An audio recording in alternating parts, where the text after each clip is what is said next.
Hey, somebody's got to find my Mickey Mouse ears. You did? Excellent. Good morning, afternoon, or evening. You are listening to the Professional Noticer. Here, you and I will use common sense and all the wisdom we can muster to move beyond what is true and go all the way to the truth. With actual listeners in more than 100 countries, I am the Professional Noticer. Hello, everyone. I'm Andy Andrews. Hey, thank you for making me a part of your week. My purpose here today, with every show we do, is to play the part of a best friend or coach. I want to help you live the life of your wildest dreams by giving you access to the greatest mentors the world has to offer today. Our sponsor this week is Tucker ATV, Highway 43 North in Jackson, Alabama. This is the small town business with a national reputation. They have every one of the Polaris vehicles that exist. They have all the Echo power tools, they have the Hustler lawn equipment, but the Polaris ATVs are just unbelievable. And the place is a destination. I mean, I'm just telling you, you need to go by Tucker ATV, meet Shannon and Lisa, and see the place. There's antiques in it, taxidermy. There's an outdoor porch that is inside. Drink some coffee, hang out. A lot of people do. This is kind of like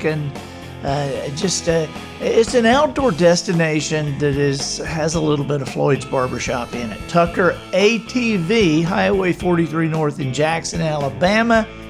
This is the small town business with a national reputation. Observations and answers, that's what we do here on the Professional Noticer. And today is a very special day.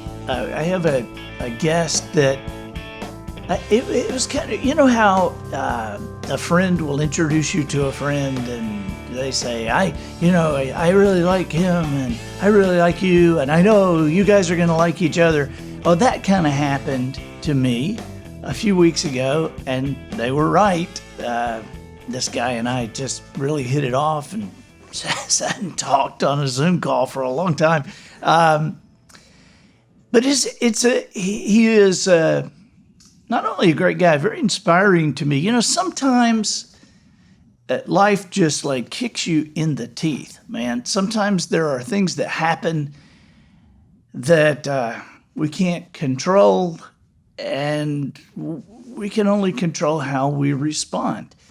And the people who inspire us most in our lives are the people who respond in the greatest ways. I feel like that everybody's in a crisis, coming out of a crisis or headed for a crisis. But sometimes we have the opportunity to look and say, wow, okay, I think I'll take my crisis. You know, things aren't so bad for me. And yet we see people who we wouldn't trade places with them, and yet they have taken their crisis, they've taken, the storms in their life, and they have used them to build castles on. And to help other people. And that's what our guest today has done. And I'm just going to introduce you to him, and then we'll get to talking, and you're going to like him as much as I do. Please welcome my buddy. He's out there in Scottsdale, Arizona, Kainoa Spenser. Hey, buddy, how are you doing? Hey, thank you so much for having me on today, sir. It's quite a privilege for me. Man, I appreciate you taking the time. Now, I got to ask, anytime I talk to somebody out there, how hot is it? We broke the record yesterday at 99 still in November, but I think we're all just like blessed to be able to go outside in the evenings or the mornings and just like not be sweating sometimes. How hot did it get this year? How hot have you seen it out there? Oh, this summer, I think it topped up to like 115, 116. And I've grown up here my entire life. And so we've kind of just gotten used to those summers. But the last couple of summers, have you just really felt the heat? Maybe because I'm in a black wheelchair now, I feel it a little bit more. But even my entire family, it's just crazy out here. Yeah, that's just, and people say to me, oh, it's a dry heat. And I'm like, yeah, so is my oven. my oven's a dry heat as well. But I tell everyone. yeah, but man, I appreciate you being here. Now you referenced the wheelchair. Before we go any farther, Kainoa, tell everybody, tell us what happened. Mm-hmm. Yeah, so to kind of just get into the story, and as you can see with my hands as well, I'm a quadruple amputee, and how that came about was back in 2017. I was just a sophomore in college, finishing up my sophomore year over at Seton Hall in New Jersey, and I was just moving boxes out of my dorm and stuff like that. Wasn't, kind of feeling sick and stuff like that, and I went to bed one night, and in the middle of the night just woke up with not a fun pain in my chest, and had to call one of my fraternity brothers to take me to the emergency room that night in New Jersey, where I was just kind of told I was a college kid who didn't take care of his body during finals week. You're safe to go home, Right. And all this stuff. Right. And so I get home, I fly out of New Jersey to come home the next day, where that's kind of where all the beautiful magic moments and miracles happened. Was I was technically septic already at that point, and I should have just passed away on the plane due to the pressure change, but I was able to make it home and finally be in my family's arms and be taken to the hospital. Now, what had happened? How did you get sick, or what was the sickness? Yeah, so what I ended up having and finding out here in Scottsdale was I just ingested strep group A in the air.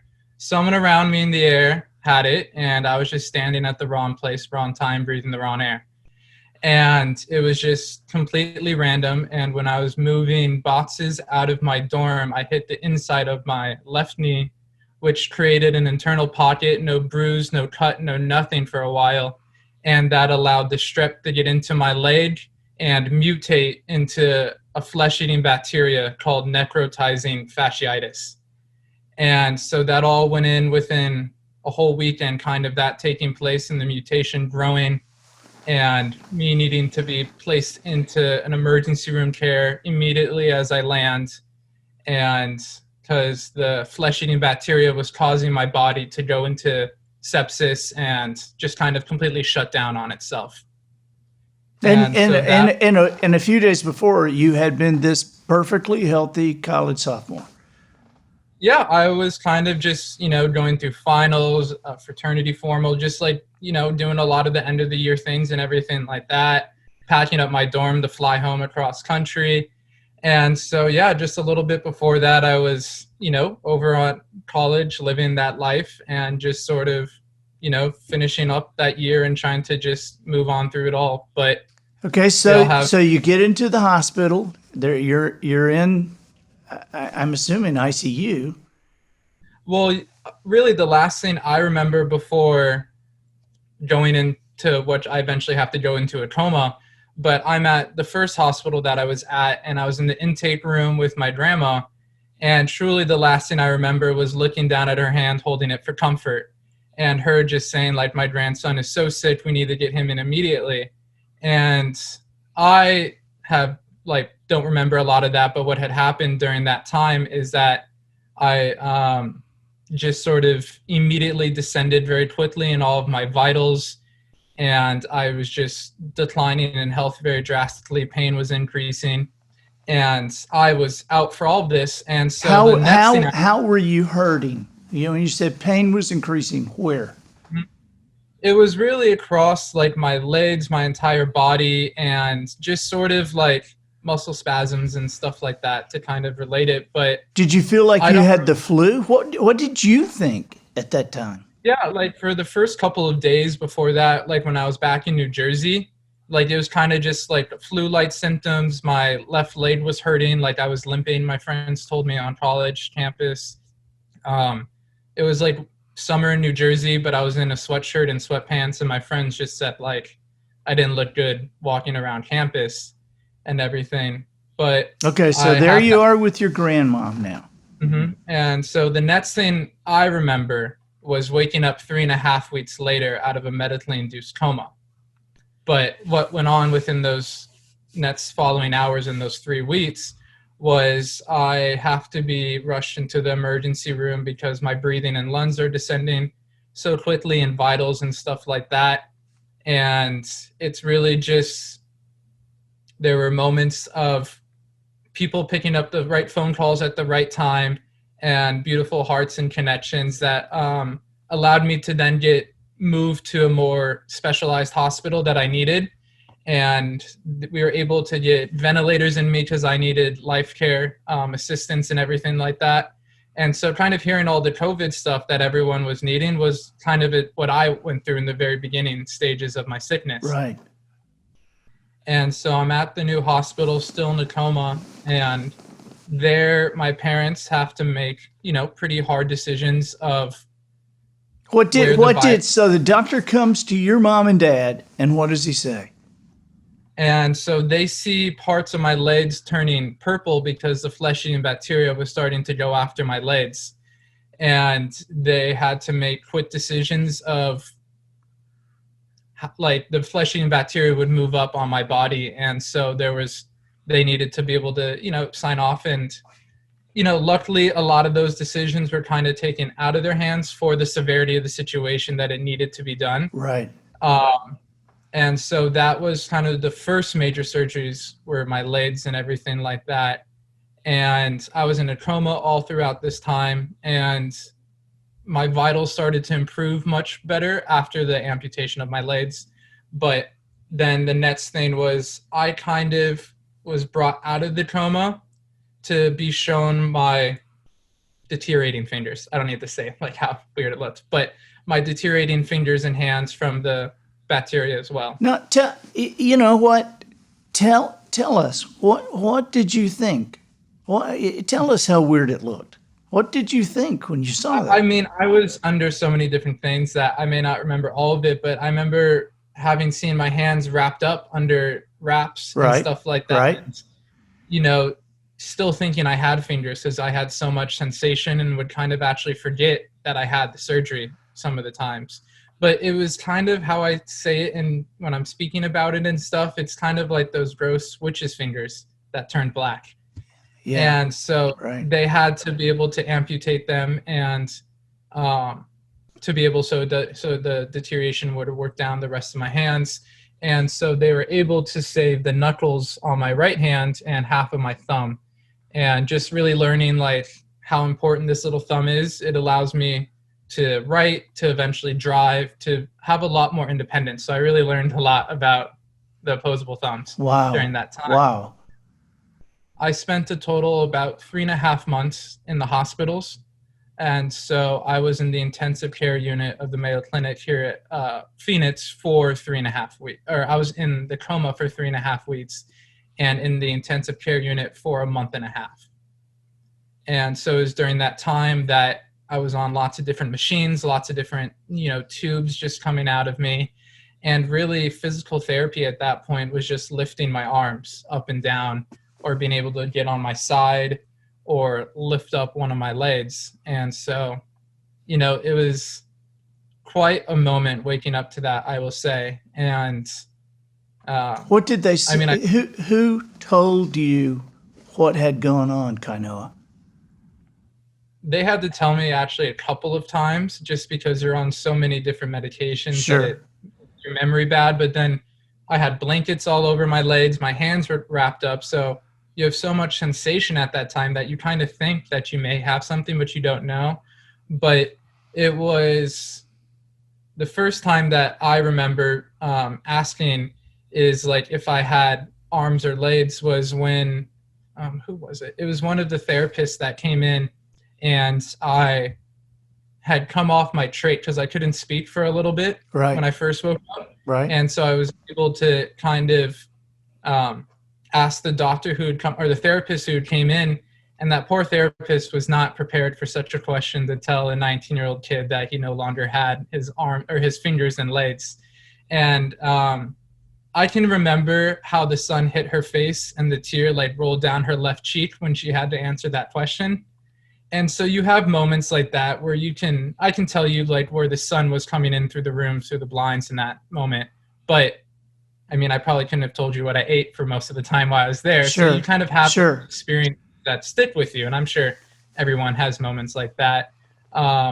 But that was kind of the first time that I remembered being told.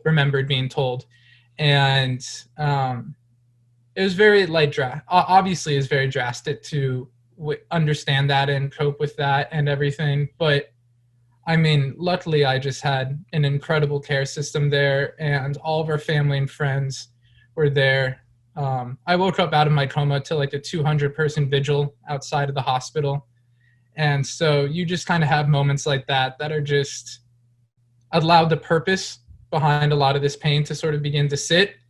And, I had times during my coma that I spent somewhere else and stuff like that, and remembered different visions and times like that. So very beginning, even before I woke up out of the coma, there were some moments that allowed some purpose to sit early on within me. Tell me. Mm-hmm. Tell me. I want to hear about that. Do you mind? No, yeah, of course. I just didn't know what I was allowed to talk about. Buddy, listen. We're so honored to have you. I'm sitting here, and I am thinking. I can't help but think about your mom and dad. Because I know. My boys are your age, and I've told them several times, and I know your parents feel the same way. You don't have any idea. You just don't have any idea how much you can love a child until you have one of your own. There's no way you can conceive it, and I know your mom and dad were watching you and just thinking, God, why couldn't this have been me? And man.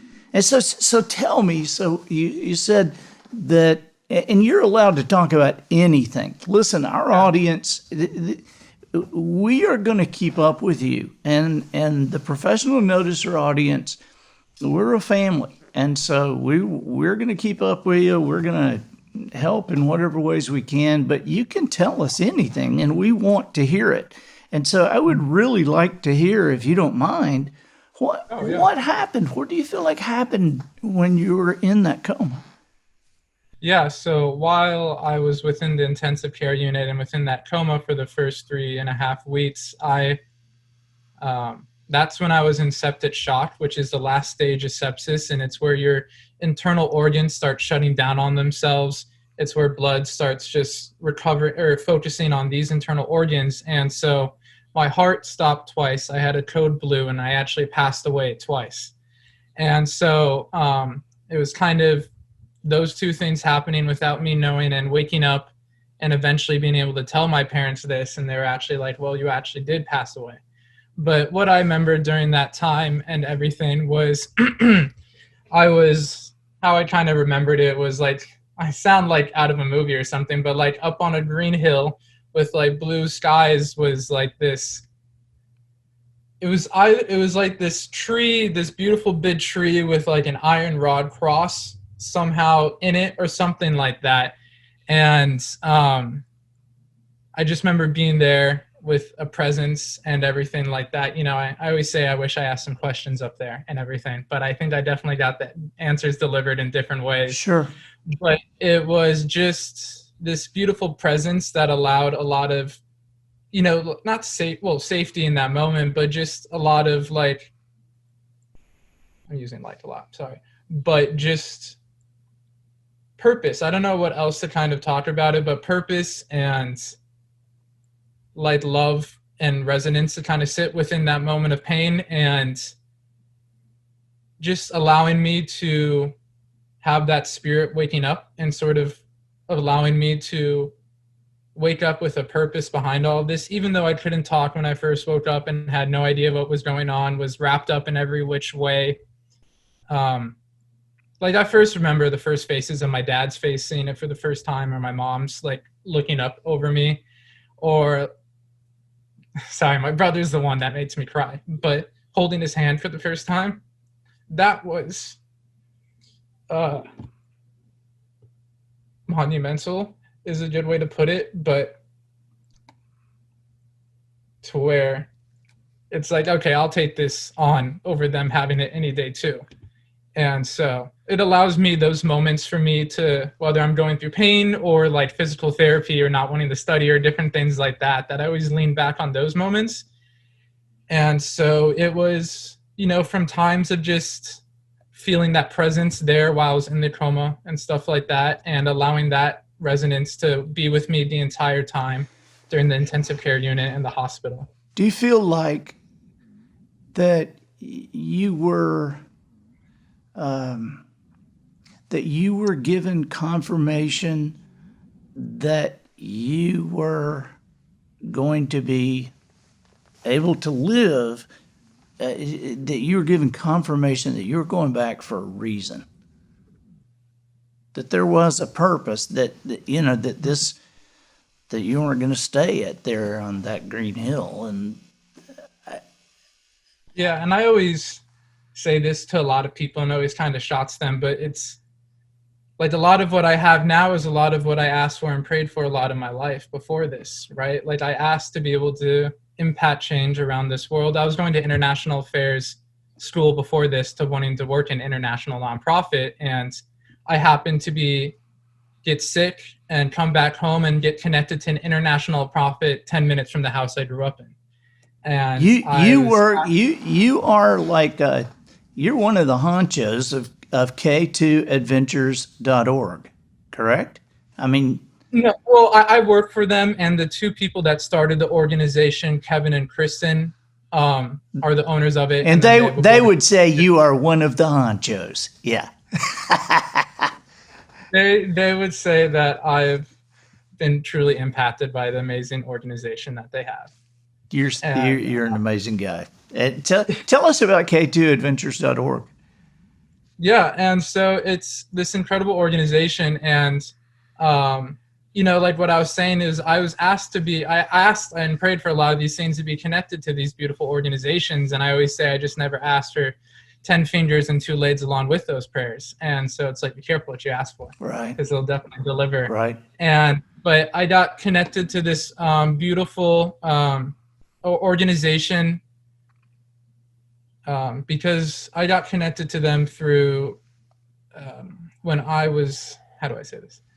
I was actually, when I left the hospital immediately, we got connected, and our Governor Ducey, is a beautiful heart, and he actually opened up his guest house for me and my family to live with him for 3.5 weeks while we found a new home. Really? Yeah.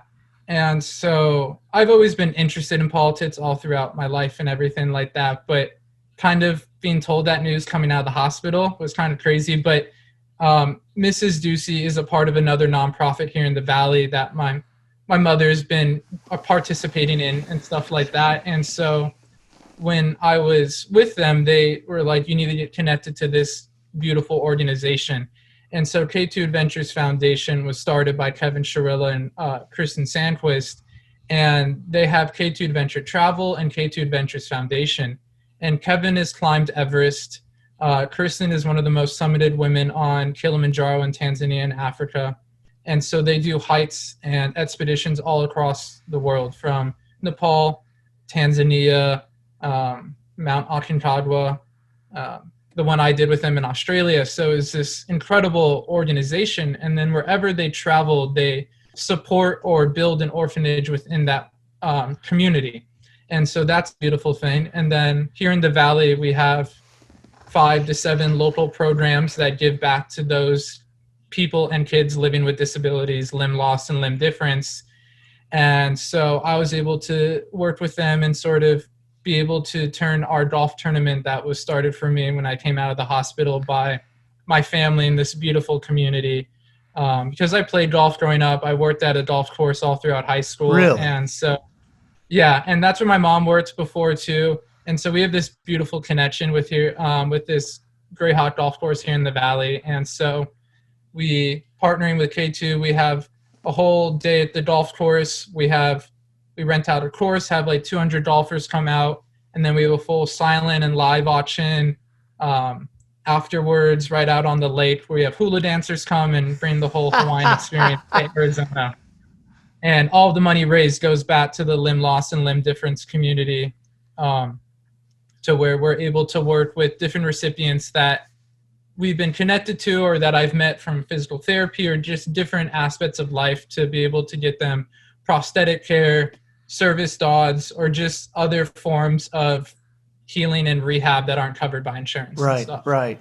And so those are just really the best moments and allow a lot of the purpose to be even sit more behind this of, you know, when we're able to help a little girl and she says, Mom, I can finally ride a bike again. And you see the mom crying, you're like, and me start crying about it, but you're like, oh wow, like this is why this is supposed to happen. Or it's all those smiles or moments and stuff like that to where you're like, wow, this is how you're allowed, you know, how you can put purpose behind your situation. Because, you know, I could have obviously fallen down another path and stuff like that, but I was pretty blessed to be connected with a spiritual healer and therapist that started seeing me within the hospital. And so I was able to really talk with her through a lot of those hard first moments of just waking up to that, to have a lot of purpose be put behind that. And she's also an energy healer. And so I connected a lot with that, and that allowed a lot of really cool hypnotherapy work to be taking place. And when I actually got out of the hospital finally after 3.5 months, I was in the hospital from about May 10th to around September, the first week of September. And I got out of the hospital and I had my first therapy session right here with her. And she handed me this book. And she's like, this is the first book that I hand to all of my clients. And it's all been very life-changing. And they've all had major impact by it. And it's the Noticer. Really? And yeah. And so within every speech I usually give, I do say that line of we're either in the middle of a crisis, coming out of a crisis, or heading towards a crisis. Because I'm like, if that's not my life, I don't know what is. Because, you know, just this last June, I got diagnosed with epilepsy after healing for 3 years. And so it's just like, are you kidding? This would have been the first summer I would have not been in the hospital, because I've had reoccurring follow-up surgeries every summer since. But, you know, this happened to me. I had a full general tonic-clonic, you know, foaming from the mouth, everything. My parents walked in. Those poor people getting re-traumatized again. But I was put into the hospital. I woke up out of everything. And, you know, I was obviously very terrified and everything like that. But I remember saying one of the first things talking with my parents and my brother was just like, imagine how many more people are now able to help.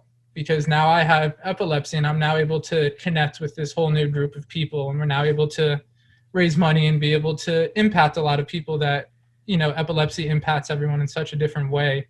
Well, buddy, I got to tell you, there's never been anybody that I've started praying that they would not have any more impact. But I think I may include you on that, because you already have just an astounding story. You know, it's not just an astounding story. It's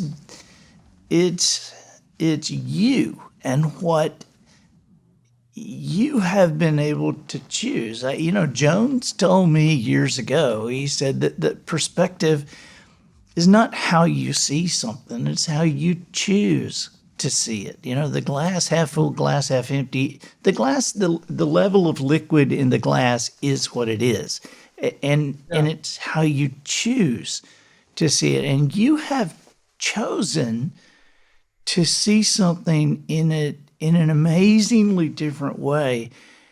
But it is impact. I'm sitting here thinking I'll never complain about my neck hurting again. This is amazing. It's 10 confused for everyone, right? Like, it's objective that I am missing a part of my limbs and body and stuff like that. But, you know, like what you said, and I think it's the coffee mug. I forgot who got it for me, but I wrote it down somewhere. Let me see. But, it's be careful. Don't believe everything you think. Yeah. And that was one of the major lessons that I've worked with my therapist a lot. And, you know, I sit here like telling my story and all these beautiful lessons and stuff. But, you know, there is still a lot of the days that you don't want to wake up or move out of bed, or the thoughts do. Oh, yeah, right there. There it is. Yeah.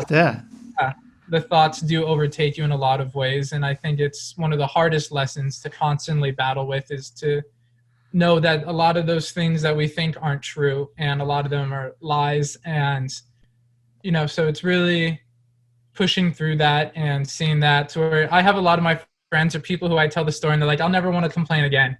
And I'm like, you don't need to take that from my story or anything, but to be able to put purpose behind something like that, or to take action to make a change, Right. So that you are complaining less. By the way, those Jones coffee mugs with "Be careful, don't believe everything you think." They are on the andyandrews.com website, but I'm just telling you here in front of everybody, don't you ever buy anything off my website. You just call me and say, "Hey, could I have a bag of coffee or whatever?" I mean, listen, man, your life means so much. I have so many family and friends that I want to make sure they see this podcast. I'm going to sit down with them. Hey, tell me about climbing the mountain. What mountain did you climb? Besides this one that we've heard about. It's one of the 7 summits of the world. So one of the tallest mountains in the world. It's in Australia, in New South Wales, I think. Mount Kosciuszko. Wow. And so being from Arizona, we're always used to hiking big mountains and climbing and stuff like that. And I remember going to school in New Jersey and they're like, let's go on a hike. And it was like a walk flat through the forest. And so I was like, okay, preparing for a hike and everything. And I always did like enjoy outdoors and everything like that. And so getting connected to this and then putting this as a major goal of climbing this mountain was one of the first things that really cemented in me of wanting to recover much quicker than normal, get into my prosthetics, find a way to climb this mountain. And so just like this chance meeting, like all the parts fell beautifully into place. And I was able to get connected to this incredible trainer here in the Valley, Jesse Hollins. I gave one of my first speeches to go back how I started the mountain was a month after being out of the hospital. I gave a speech at this big masquerade event, this huge gala, where I said, by this time next year, I'll be standing on this stage, walking across a graduation stage and running up a mountain. And a lot of people connected with that. And so this trainer came up to me and he's like, we're going to do whatever it takes to put you on top of that mountain. And so from that moment, I've really been doing physical therapy and training. And we kind of put it out there that we don't know how I'm going to get up the mountain, but then not out of the blue, we were donated this bike, an adaptive bike that I kind of latch in with my hands, and I kind of just sit in a wheelchair, and then it has a wheel in front of me. Right. And then I kind of pedal like this with my upper body. And so we trained for a couple of months before that. And 2 Decembers ago, we went for a couple of weeks, and it was incredible. So December there is a little bit warmer, so it was kind of nice to be able to what is a little bit warmer on top of a mountain? Well, like on top of the mountain, I still had to wear like a coat and stuff like that, but there was no really snow or anything like that. So it's like compared to some of the mountains up north in Arizona, it's lower. Right. I mean, I'm from Arizona, so I'm like saying it wasn't that hard, and I just like pedaled a bike for a couple of hours. Right. But it was a lot of training, but we sort of got to the mountain. We had a group of 10, 12 people that were just sort of a part of the team, part of K2, and then one of my good friends was able to come along with me, which was really fun. And so we were able to, have some fun in Australia, go to Sydney Harbor, swim with sharks, do all this really fun stuff. And then we climbed this mountain, and it took us a couple of hours to get to the top. And one of the videos I showed was able to sort of show me at the final part of the mountain, I put on my prosthetic legs and then walked to the summit. My gosh. So I was able to hit the top of the summit with my hand, and I sent that picture too. Yeah. And then by the way, if you're listening in your car to this podcast, when you get home, you might want to just watch it again. You can go on andyandrews.com and click on it, or on YouTube on the Andy Andrews channel, and watch this, because we are folding in pictures and video as Kainoa and I talk here, and so this is definitely one you want to see as well as listen to. And like, I think one of the best parts of that summiting story, and just one of the most authentic and real that like truly lives out that you're either in the middle crisis, coming out of a crisis, or heading into one, was as we were going up halfway throughout the mountain, I kind of found out that my brakes were broken. And so and I was like, oh, awesome. And so we decided not to tell my mother that before I went up the mountain and came down the mountain, because I called my family at the top of the mountain with a phone and like told them I made it and everything like that. And I was like, I don't need to tell you that my brakes are broken. Yeah, I got good news and bad news. I made it, and heading down without brakes. Yeah. And so I start going down the mountain, and you kind of brake like this. You kind of like would pull back, and I remember going like this and it just going through. I'm like, oh, I'm not going to go out from the flesh-eating bacteria. It's me like rolling into the mountain and like a kangaroo finding me or something. And so we had to tie my trainer to my bike, and he had to run down the mountain with me and pull me back every time I needed to brake. And I'm a decent amount of weight, and that bike is heavy too. And I'm just like, thank goodness I had a strong trainer who was able to like run down the entire mountain with me. But it was like just a truly incredible experience to sort of think. It was 3.5 years before that. I was in the intensive care unit, much skinnier, looking much more gaunt, and just like that was not even a thought in any of our heads at all that that would be possible. And I think that's the really cool thing with is, you know, like what you I think I watched your Instagram live last night, and it was just like you can go through all those hard times and choose for me to focus on that, because I could choose to just focus on that I am missing these limbs and can lay in my bed all day. And not that I don't like to relax or do anything like that, but I don't know. It's for me, it's being able to help other people and connect with other people like who are also living with limb loss or limb difference, or even sharing my story with like my cousin's 3rd grade classroom, to where they're like, oh my gosh, you have no hands or legs. And I'm like, I love the authenticity. And they're like, what happened? I know. Like, this is great. Isn't that funny? We have a friend who lost a leg, and he is a bow tech. He works on, you know, archery stuff, bows. And so he's sitting at a table one day, and several people are standing around waiting for him to finish working. And there's this little kid, it's like a 1st grader, and he's looking under the table, and, you know, I see him, and his parents are not seeing him. And I see him, and so I'm watching. I know something's fixing to happen. And the kid says to my friend Chris, he says, "Are you a pirate?" Just one leg. Yeah. Are you a pirate? And the parents are like, you know, oh my gosh. But Chris, of course, was dying laughing. Oh yeah, it's always the best. Like when I'm out in public and like the parents are walking with a little kid, and you see them staring, and I like wave back with my little thumb, and you see their little smile, and they're like, oh my gosh. And the parents like, no. And I'm like, oh, it's fine. Like, it's really great. And so, you know, I love speaking to the little kids, because then I also spoke to my cousin, like my aunt's company, and which is older people and stuff. And I almost like walked out of both of those, and I'm like, it seems like the little kids took away the lessons more to heart than the adults did. Isn't that amazing? Isn't that amazing? Your aunt is pretty awesome. Yeah, she told me to say hello to you, and that you're an incredible soul. Yeah, she and Sherry Anderson and that whole company, the whole Fairway family, that's just an amazing. They're beautiful, and they've like given one of the biggest supporters, and like, you know, I've been able to speak with them and like become good family friends with just so many of the people there. It's just a beautiful company, and just so obviously my aunt found her way to that because she's a beautiful soul too. And so now I'm excited that you're speaking. How do people get in touch with you? Because I'm assuming right now you're speaking a lot virtually, like I am. And so how do people get in touch with you for speaking?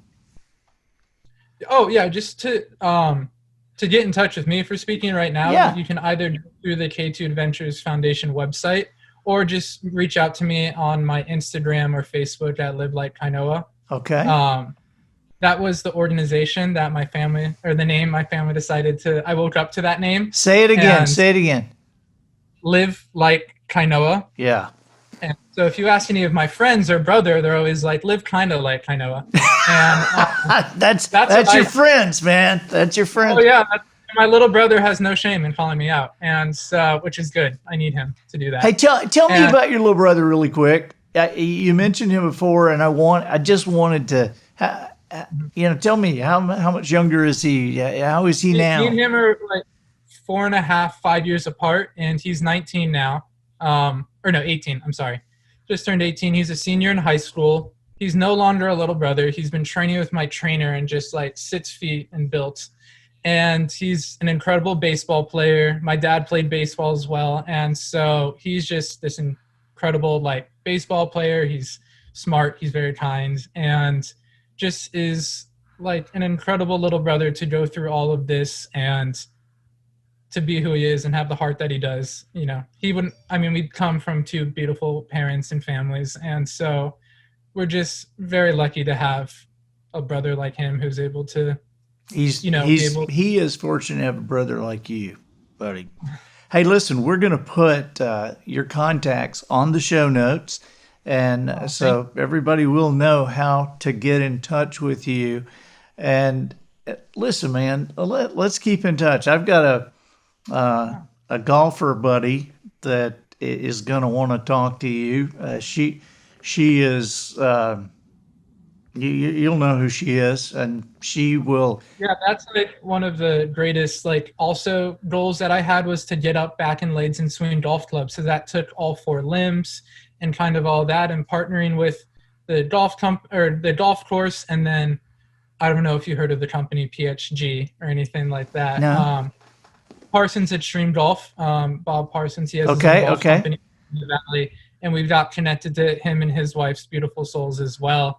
And so I had custom golf hands made that are able to have clubs slide in and lock into them. Right. And so I then got this beautiful custom set of clubs given to me so that at our golf tournament, I'm now able to hit off a tee shot and be able to start playing a hole and everything like that. Because that was one of my main sports growing up. And so that was just a really fun role because it took all 4 major limbs, and it was just a really cool thing to incorporate the charity with that and be able to like get back standing up and moving around in that way. Yeah. So I just had to say, like, that was a beautiful thing too. That was just getting connected to all these incredible souls here in the Valley and across the US and the world was just, it was quite a paradox to wake up in the midst of it was in 2017. And so it was during one of the elections, and just like the divisiveness, and even right now and everything like that, I'm still being shown the other side of all these beautiful souls coming from every which way and from all across, the spectrum. And so that was, I think, a really cool lesson that I got as well throughout all of this, was being able to see both sides of the coin at the same time. Buddy, thank you for being with us. I really, really appreciate you taking the time. I know you're busy working with other people and encouraging other people, but man, did you ever encourage me today. I'm one of your biggest fans, and you've got my that's beautiful. Well, you've got my number. You know how to get in touch with me. You got my private email, and so just let's stay in touch. Thank you so much for having me on and allowing me to share my story and talk about all the beautiful people that surround me. And so, as I say, you can live kind of like me, just in fun little ways. And so, but thank you again for having me on. All right, buddy. We will see you soon. Thanks. Thank you very much. I'm Andy Andrews, the professional noticer, harnessing common sense and wisdom to plow through challenges all the way to an answer for you. And I think that'll do it for this week. Get us out of here, Matthew. So, ladies and gentlemen, and to the boys and girls who aspire to become ladies and gentlemen, we have reached the end of another episode of The Professional Noticer. In a world where common sense has become a superpower, I'm harnessing that tiny bit of mental energy I have for you, seeking wisdom, making observations, and endeavoring to answer tough questions in a way that will empower your family and your business. I'm Andy Andrews. Until next week, smile behind that mask while you're talking. Don't breathe anybody else's air. Not time to do that yet. But make sure you have a positive answer to the question, how's it going? And so, until next week, goodbye. This episode of The Professional Noticer was produced by Matt Limpert. The Noticer theme written and performed by Sugarcane Jane. Campfire mugs provided by Twinkle and Smoke of Beverly Hills. Additional financial consideration provided by The Fat Shredder X 3000 Plus Turbo.com. Do you want to shed every ounce of fat on your body, but you're just too busy to do anything about it? Would you like to eat anything you want, as much as you want, whenever you want, and still lose weight? Then we have the product for you. It's the Fat Shredder X 3000 Plus Turbo, made with botanical extracts still unknown to the medical community. The Fat Shredder X 3000 Plus Turbo is simply the finest product on the market today. Don't let the pharmaceutical industry throw their fancy research in your face. The Fat Shredder X 3000 Plus Turbo doesn't need facts and numbers. Sure, we could show you studies and experiments to prove its effectiveness, but we haven't done any of those. Why? Because it just works. And 30 minutes after taking your first dose, you'll know it's working. You'll feel it working. Yes, friends, the nausea, dizziness, heart palpitations, memory loss, and emotional outbursts are simply telltale signs of a weight loss product that truly gets the job done. So order today. That's the Fat Shredder X 3000 Plus Turbo.com. Caution, if your weight loss exceeds 25 pounds per day, contact your nearest medical professional. Hey, this is Andy. I'm still here. I just wanted to take a moment to thank you for listening to the very end of this podcast. We sometimes suspect that some do not.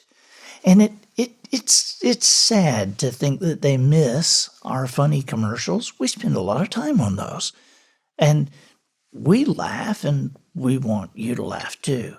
And now you can laugh at the people who did not stay until the very end of this podcast.